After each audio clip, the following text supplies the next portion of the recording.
لبیک اللہم لبیک۔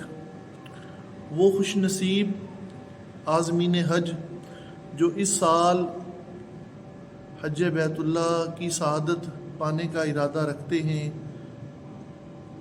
ان کے پاس یہ ماہ رمضان المبارک یہ ایک زبردست موقع ہے تربیت حاصل کرنے کا، اپنے آپ کو نیکیوں کی طرف لانے کا یہ ایک بہترین موقع ہے۔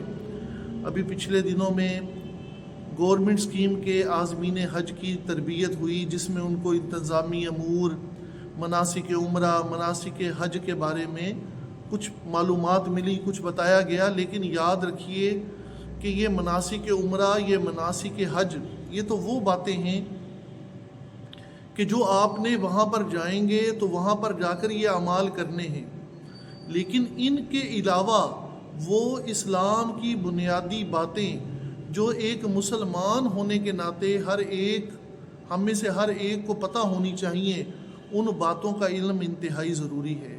یاد رکھیے لاکھوں روپیہ لگا کر جا رہے ہیں، اور اگر ہمیں یہی نہیں پتہ کہ اگر ہم ناپاک ہو جائیں تو ہم نے پاک کس طرح ہونا ہے، خدا نہ خواستہ یہ نہ ہو کہ کعبے پر پہلی نظر پڑ رہی ہو اور ہم پر غسل فرض ہو اور ہمیں یہ بھی نہیں پتہ کہ ہم نے غسل کرنا کس طرح ہے، ہمیں یہ بھی نہیں پتہ کہ ہم نے وضو کس طرح کرنا ہے۔ میرے محترم عازمین حج، یہ بات یاد رکھیے کہ وضو جو ہے یہ عبادت کی کنجی ہے۔ ہر عبادت وضو سے شروع ہوتی ہے۔ بغیر وضو کے خانہ کعبے کا طواف کرنا یہ حرام ہے۔ یاد رکھیے کہ آپ جس مبارک سفر پر جا رہے ہیں، اس مبارک سفر کی بنیادی معلومات حاصل کرنا انتہائی ضروری ہے۔ میرے محترم عازمین حج، آپ کوشش فرمائیے کہ یہ ماہ رمضان المبارک میں اعتکاف کی سعادت حاصل کیجیے۔ آپ کے جو بھی مقامی علماء کرام ہیں ان سے رابطہ کیجئے، آپ اپنی مسجد کے امام سے رابطہ کیجئے اور ان کو وضو خانے پر لے جائیں۔ ہاں سچ، یہ سچ عرض کر رہا ہوں، ان کو وضو خانے پر لے جائیں اور امام صاحب کو کہیں کہ امام صاحب، ایک تو یہ بھی تو مسئلہ ہے نا کہ امام تو بیچارہ پہلے ہی آپ سے ڈرتا ہوگا کہ چودھری صاحب کو میں یہ بتاؤں کہ چودھری صاحب آپ حج پہ جا رہے ہیں اور آپ کا تو وضو بھی درست نہیں ہے۔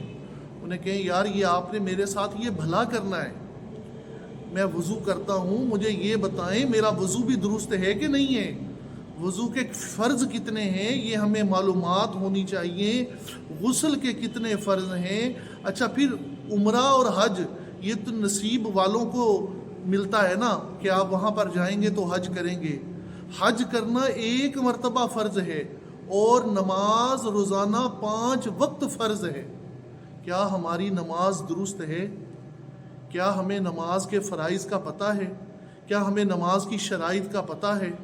کیا ہمیں پتہ ہے کہ کن چیزوں سے نماز ٹوٹ جاتی ہے، کن چیزوں کے کرنے سے نماز واجب الاعادہ ہو جاتی ہے؟ یہ تمام معلومات میرے محترم عازمین حج یہ انتہائی ضروری ہیں۔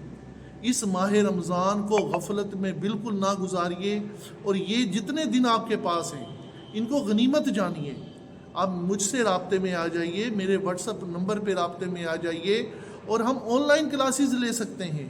لیکن آپ ایک مبارک سفر پر جا رہے ہیں، لاکھوں روپیہ لگا کر جا رہے ہیں، پھر پتہ نہیں زندگی میں یہ سفر نصیب ہوتا ہے یا نہیں ہوتا۔ تو یہ بنیادی معلومات، اپنی دین کی بنیادی باتیں یہ سیکھ کر پھر آپ عمرے پر جائیے، پھر حج پر جائیے۔ اور ہاں، ماہ رمضان میں آپ عمرے کی دہرائی کیجئے، حج کی دہرائی کیجئے، تاکہ آپ کے لیے یہ مبارک سفر جو ہے آپ وہاں پر جائیں تو ان چند دنوں میں زیادہ سے زیادہ اپنے رب کی عبادت کر سکیں، اپنے رب کو راضی کر سکیں۔ اللہ پاک ہم سب کو اپنے دین کا علم سیکھنے کی توفیق عطا فرمائے۔ السلام علیکم ورحمۃ اللہ وبرکاتہ۔